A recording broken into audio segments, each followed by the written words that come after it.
Hi, my name is Kerry Clark. I'm a researcher and professor at the University of North Florida in Jacksonville, and I'm going to be filming a series of segments of my doing some field work here in Georgia over the next couple of days.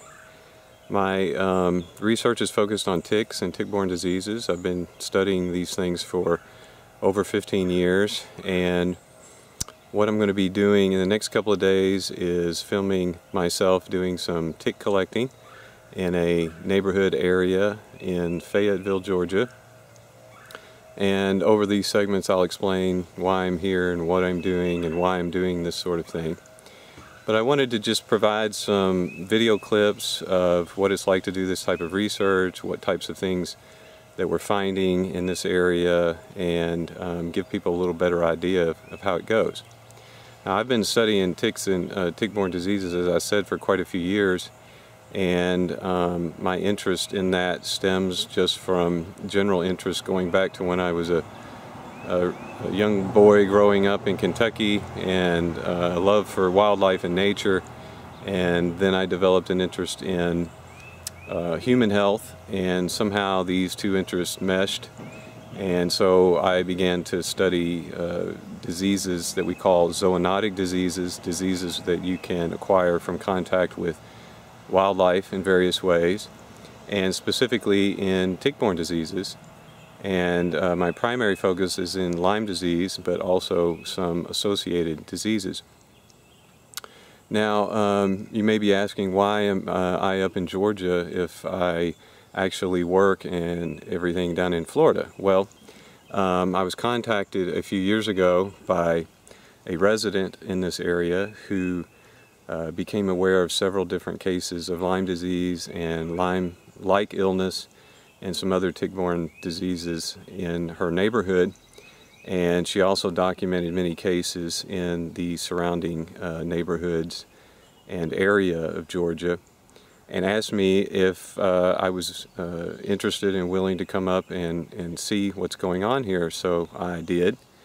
And so the first time I came up here was in June of 2010, and I came up because I was generally interested in some of the information she was giving me about the abundance of ticks here and the abundance of different types of wildlife and that sort of thing. So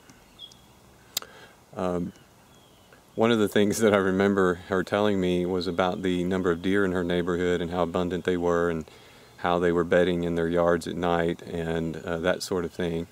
I thought that was pretty interesting. She was telling me about the abundance of rabbits and other animals as well. And so when I drove up here the very first time, I remember when I pulled into her driveway, the first thing I saw was a rabbit that ran across her driveway, and I said, I guess what she said about the rabbits is true. And over the next couple of days of doing my field work, I saw several deer in different people's property and realized that what she was telling me about the deer abundance was also true, but what was most striking was the abundance of ticks in this area. And I've only collected ticks here during a small portion of the year in the spring and summer, but the abundance of one particular species, the Lone Star tick, is incredible here.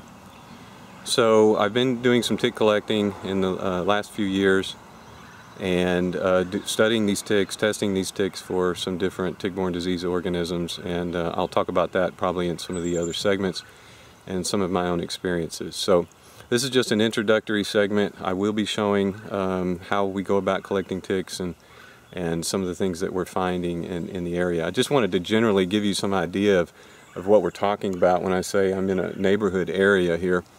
I'll swing the camera around and show you and talk about some of these places. We're not talking about being out in an extremely rural area. This is a very semi-rural, suburban type of area. And let me just switch this around here and just show you. These are just some shots of sort of this neighborhood looking down the street, trying to avoid any identifying information of any addresses and vehicles and that sort of thing. But for example, you can see this nice large house and nice property across the street here. Very nice large mature trees. So when they built these neighborhoods, they left a lot of the natural vegetation. But these are very nice properties. Very, very nice, large lots, and there's a lot of mature trees and vegetation. You can see birds here. There's a little bird just flew down onto the ground from this tree. You can see it getting ready to hop back up onto that tree there, I think. And it's a beautiful habitat. I mean, there are many areas throughout the southeastern United States that I'm sure look very much like this. Lots of other properties like this, and perhaps they have a similar ecology. And there is abundant wildlife here, and there's also lots of ticks, as I'll try to document later. And when I say that there's lots of ticks, I mean, sure, if I go back into those woods like you see right there next to this property, I'll get ticks, but I can also pick up ticks right here in these manicured lawns and in these planting beds that you see here that are mostly mostly pine straw as the substrate. And so we don't have to go far. So people in this neighborhood, what I found is they're coming into contact with ticks just from walking their dogs in their own yard, doing their own yard work, even going to the mailbox and that sort of thing. So here's a little shot of just kind of up the street here, some of the other properties. And this is the particular residence where I am right now, where I have permission to do some field work. I'm just going to walk up this way, up the driveway. That's my truck right there, parked there, getting ready to go back into this backyard area and collect some ticks. You can see here, there's trees along the edge of the property here. There's some sort of woodpecker you can hear in the background. And there's a large backyard here, partially shaded different times of the day. Again, you've got the mature trees, lots of woods back in the background here. And there's a lot of squirrels, as I said, rabbits and deer. Lots and lots of birds. You can hear all kinds of birds out here right now. And chipmunks, and you know, lots of small mammals. There's also lizards, different types of skinks, and so forth. And so anyway, I'm just going to document what I'm finding here. I think some people will find that very interesting.